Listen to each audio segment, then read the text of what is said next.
খাসাড়ি ভাষা সংবাদ এই চ্যানেলের মাধ্যমে আপনারা সবরে জানাই স্বাগতম। আজকে আপনারা সামনে আন্তর্জাতিক গুরুত্বপূর্ণ খবর তুলে ধরা হইব। এই চ্যানেলটা সাবস্ক্রাইব করিয়ে সঙ্গে থাকবা, তাহলে এখন শুনিলাকো আন্তর্জাতিক গুরুত্বপূর্ণ খবর।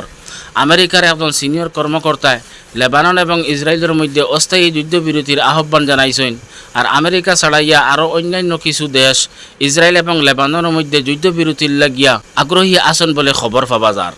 আমেরিকার এই সিনিয়র কর্মকর্তায় কইছেন, লেবানন এবং ইসরায়েলের মধ্যে যুদ্ধবিরতি করলে এই যুদ্ধবিরতিয়ে গাজা যুদ্ধবিরতির রাস্তারে প্রশস্ত করিয়ে দেওয়ার সম্ভাবনা আছে। আর ফরাসি পররাষ্ট্রমন্ত্রী কইছেন যে কয়েক ঘন্টার মধ্যে লেবানন এবং ইসরায়েল সম্পর্কে অস্থায়ী যুদ্ধবিরতির গুরুত্বপূর্ণ আলোচনা করা হোক, এই বলিয়া তাই ঘোষণা দিছেন।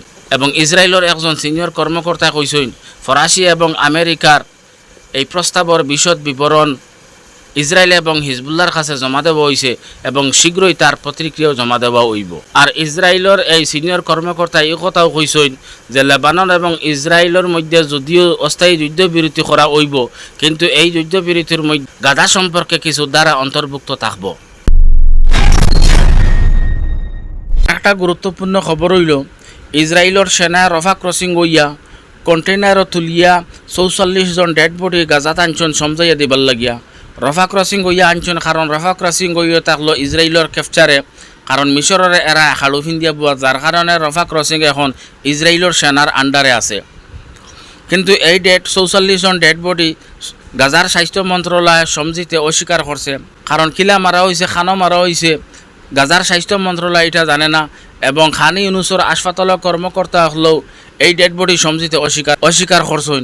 এবং জাতিসংঘর কমিটিয়ে ইসরায়েলের কাছে অনুরোধ করছেন এই ৪৪ জন ডেড বডি সম্পর্কে তথ্য জানবার লাগিয়া।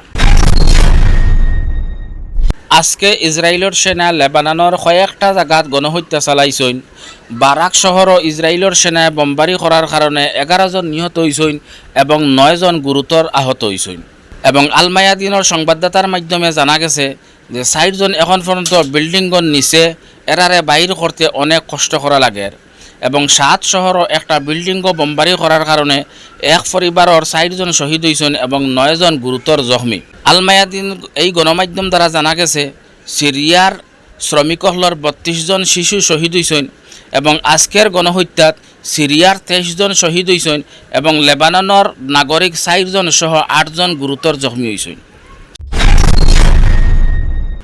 আপনার ধারণা হইতে পারে ইরানে হিজবুল্লাহরে শক্তি দেয়, কিন্তু হিজবুল্লাহ আইজ ইসরায়েলের লগে যুদ্ধ শুরু করছে আর ইরানে কোনো বড় ধরনের ব্যবস্থা নেন না। ইরান ফিল্টো লামের না লামার মূল কারণ হইয়া থাকলো হয়তো ইরান পারমাণবিক অস্ত্র বানাইবার একবারে কাছাকাছি হয়ে গেছে। গতিকে তার এটা নষ্ট হয়ে যাব যদি হে যুদ্ধত ফিল্টো লামি যায়। এর কারণে ইরান প্রকাশ্যে ফিল্টো লামেন না, কিন্তু হিজবুল্লাহর দ্বারা ইসরায়েলের উপরে ভয়ঙ্কর হামলা করানি লোয়ার। তো আজকে ইরানের পররাষ্ট্রমন্ত্রী আরাকচিয়ে কইছেন যে ইসরায়েলে লেবাননে যে গণহত্যা চালার এটা নিন্দা করতে গিয়া কইছেন যে জাতিসংঘে বারচাইল হইতো না যে ইসরায়েলে কি করে বা কি করব, অতি সত্বর এই গণহত্যা বন্ধ করার লাগি জাতিসংঘে ব্যবস্থা নেওক। এবং ইসরায়েলে বুধবার না যে গাজার মধ্যে গণহত্যা করতে করতে এখন লেবাননও গণহত্যা শুরু করছে, যে তার পরিণামটা ভবিষ্যতে খুব খারাপ হইব, এটা ইসরায়েলে বুধবার না। গতিকে আমরা দাবি করি যে ইসরায়েলে গাজার মধ্যে যেভাবে গণহত্যা করছে এইভাবে গণহত্যা করা লেবাননও অতি সত্বর বন্ধ করুক, আর না হয় ইসরায়েলের পরিণামটা হইব খুব বেশি ভয়ঙ্কর।